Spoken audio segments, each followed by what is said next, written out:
일상생활, 직장생활을 하시는데 굉장히 불편감, 지장이 많다거나 아니면 밤에 자다가 깬다거나 이런 통증이나 불편감 때문에 잠이 들 수 없다거나 하는 경우에는 좋을 것 같습니다.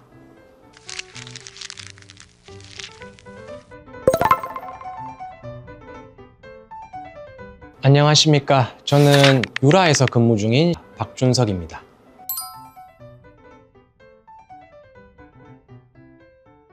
우리 몸에서 통증이 발생하는 주된 원인은 근육이나 관절, 인대, 신경 주변에 염증이 원인이라고 보시면 됩니다. 염증을 잡는 것이 이제 이런 통증을 잡는 데 가장 중요한데, 염증을 조절하려고 하면은 스테로이드가 필요할 수밖에 없습니다. 이제 이런 스테로이드 주사를 정확한 부위에 주사를 하기 위해서 초음파라든지 아니면 시암이라는 X선 투시장치를 이용해서 주사를 하는 경우가 많습니다. 물론 초음파라든지 시암이라는 투시장치 없이 그냥 주사하는 방법도 있긴 합니다.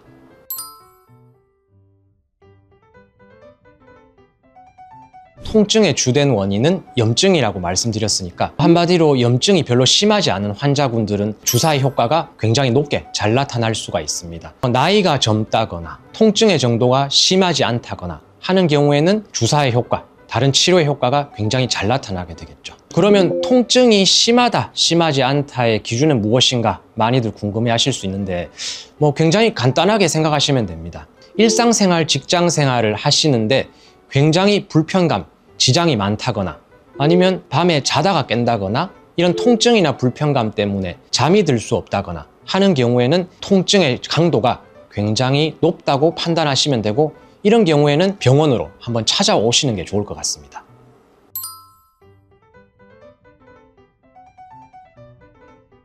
통증 주사는 일단 비침습적인 치료에 속하는데, 비침습적인 치료라는 단어, 용어 자체가 어렵게 느껴지실 수도 있는데, 간단히 설명드리면 수술처럼 어떤 신체 부위를 찢거나 뜯거나 쉽게 말해서 헤집거나 하는 과정 없이 하는 치료들을 보통 비침습적인 치료라고 합니다.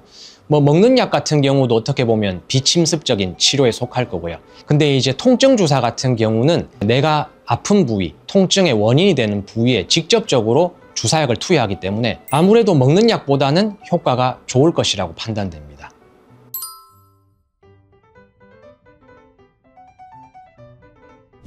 제 경험상 너무 자주 맞으시는 분들은 날이 갈수록 효과가 좀 떨어지는 경향도 있습니다. 그런데 이제 주사의 효과가 잘 나타나지 않는 경우는 일단 본인 몸에 있는 질환, 질병이 심각한 문제가 아닌 건가 확인을 해보실 필요가 있습니다.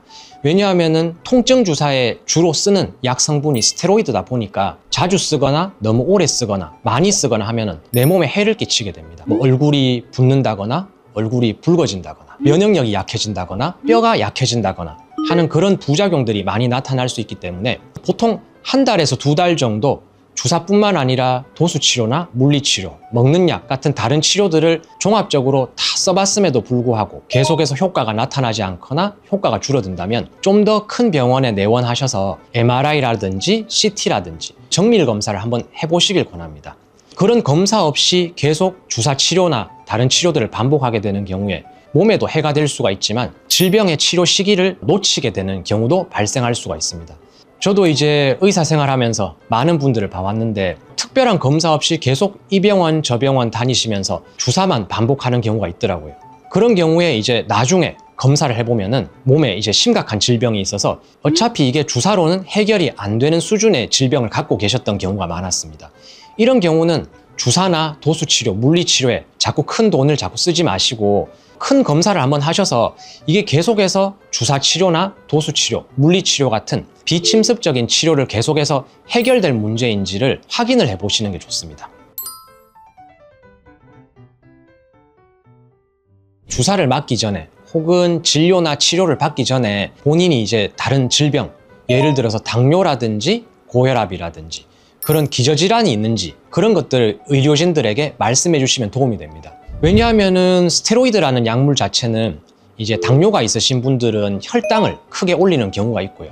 고혈압이 있으신 분들은 혈압이 이제 며칠 동안 높게 지속되는 경우도 있을 수 있습니다. 그래서 이제 당뇨나 고혈압이 있으신 분들은 의료진들에게 꼭 말씀해 주시고요. 꼭 당뇨, 고혈압이 아니더라도 통증 주사를 맞았을 때 안 좋은 경험이 있으셨다거나 안 좋은 반응이 있으셨던 경우에도 말씀해 주시면 좋겠습니다. 뭐 예를 들어서 여성분들 같은 경우에는 생리 주기에 변화가 생겼다거나 아니면 생리량에 변화가 생겼던 경험이 있으시면은 미리 말씀해 주시면 의료진들이 약물의 용량이나 종류를 조절할 수가 있습니다.